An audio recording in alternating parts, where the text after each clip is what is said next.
Hey everybody, what's happening? It's Broke Capitalist coming at you. It's been a while. I'm sorry about that. I've been rearranging a lot of things and waiting basically for the purge to happen. I don't know if we're still in the middle of it or not, but it takes some time to put these videos up. And if nobody's going to be able to see them, then good news though.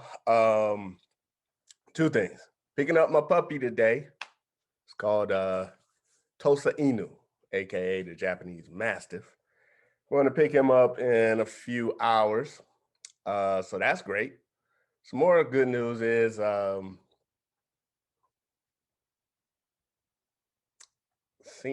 is tanking, but we all kind of knew that, and I'll get into that in a second. And some other good news is my channel on Rumble is escalating.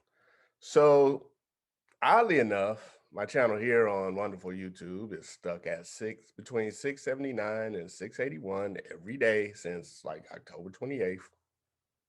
Coincidence? Yeah.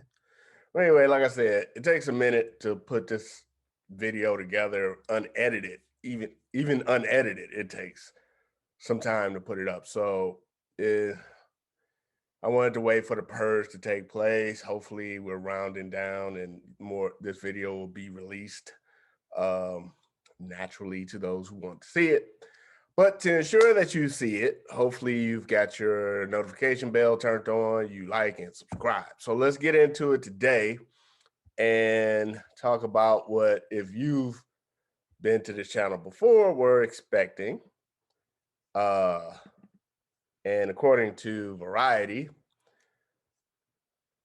CNN primetime ratings fall back to earth in its first post-Trump week. Surprise. And I think a couple of their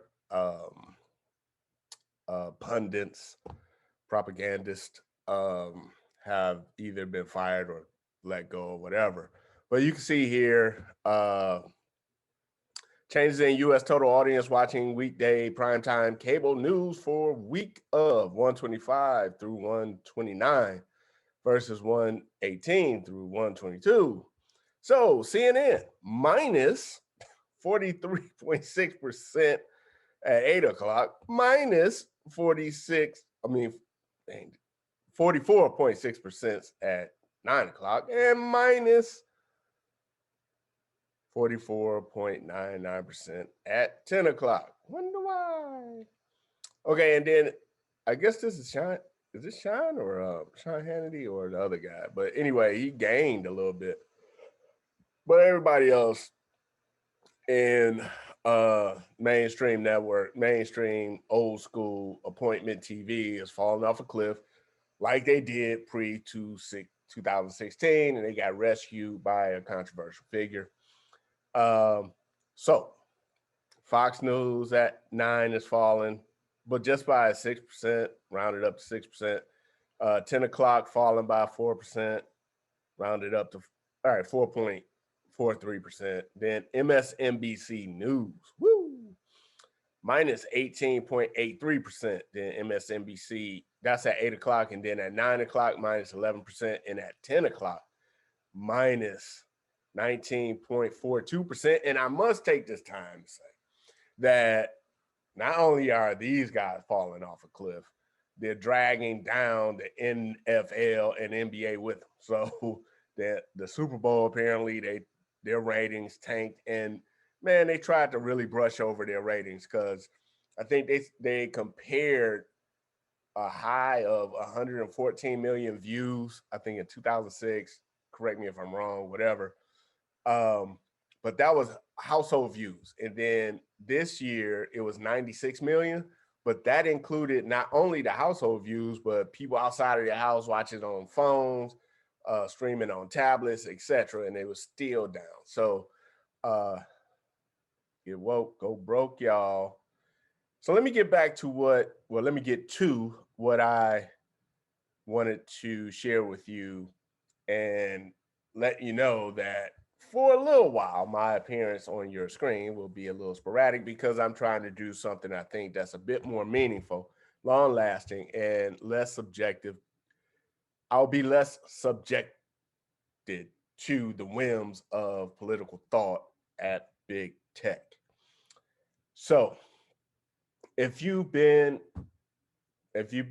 seen my face before, you might have heard me talk about my time in Japan. And I have said on more than one occasion that after spending 6 years in Japan, living as a student, as a teacher, and as an employee, I found that my worst day in Japan was better than my best day in America.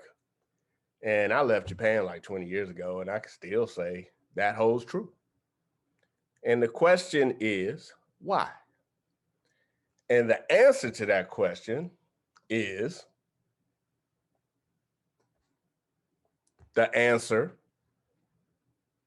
to why the African American community seems to struggle in perpetuity in America. That answer is, write this down. The African American community values political and social policies that are more in line with collectivism, socialism, and Marxism than it values individualism and capitalism, right? So if you're a socialist in what's supposed to be an individual rights-focused, free market, capitalist society, your life is hell. And on the flip side of that, if you're a capitalist, like myself, in a group rights-focused, centrally planned market, your life is hell. Now, I ain't gonna say my life is hell, but I had a better life in general. I ain't saying I'm struggling or, woe is me. I'm just saying, wake up in the morning, generally happy. That happened to me way more often outside of this country than inside of this country. Okay.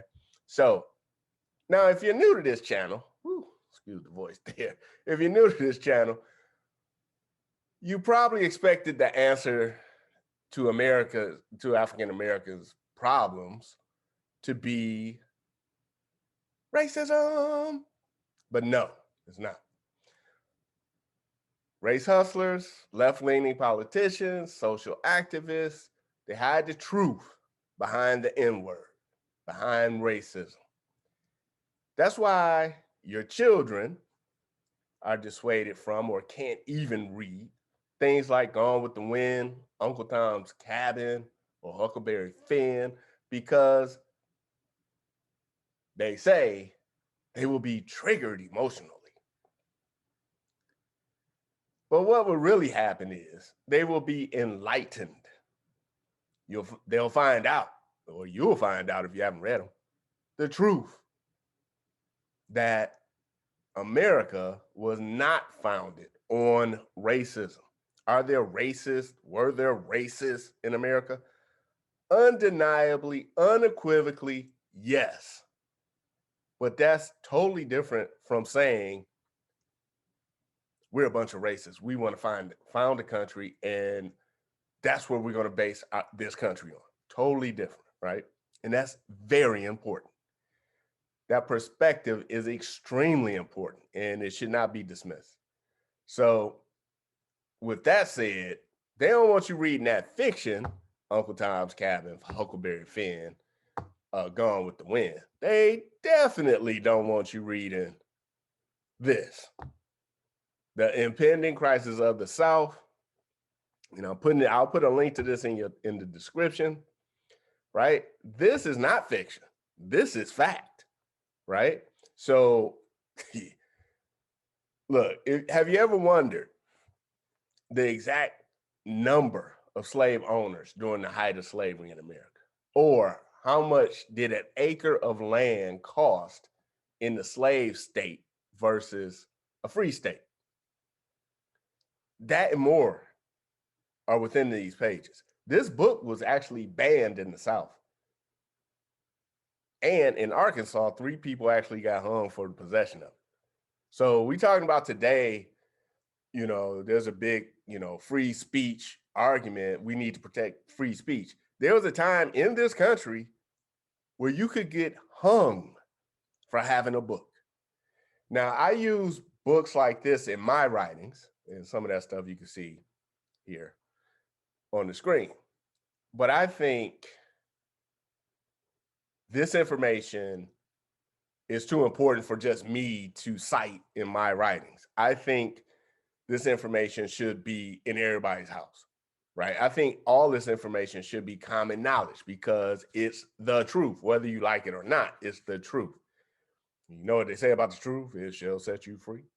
But I think if more Americans, I don't care what color you are, black, white, rich, poor, Asian, gay, straight, whoever, if you know the truth about America's history in facts, not anecdotal, incidents of slave brutality or something like that, but actual facts, you will have a proper perspective on the history of America, on what makes the idea of America unique throughout the history of man. And I believe, me personally, that if more people knew the truth, and that truth couldn't be manipulated by money hungry race hustlers or politicians who can't do anything but be a political politician or a bartender, right? If you can't be misled by them because you have the truth in your hands, I believe, just maybe, I'll no longer be able to say my worst day in Japan is better than my best day in America. I believe I'll be able to say my best days will be right here at home in America. Now, with that said, I'm republishing these books that were originally published in the 1800s, right? So reading these can be a pain, trust me. So I've gone through, changed words that, not all of them, because I want to leave it in its, 1800-ish ish format, but I've made it easier for you to read.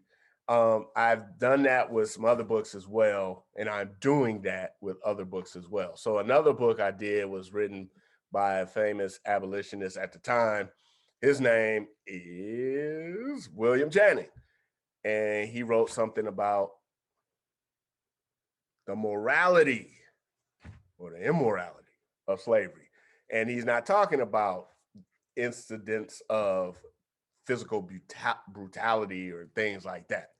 Right? He's talking about coming at it from a justice standpoint, how it is not just for you or him or her to work and I eat, right?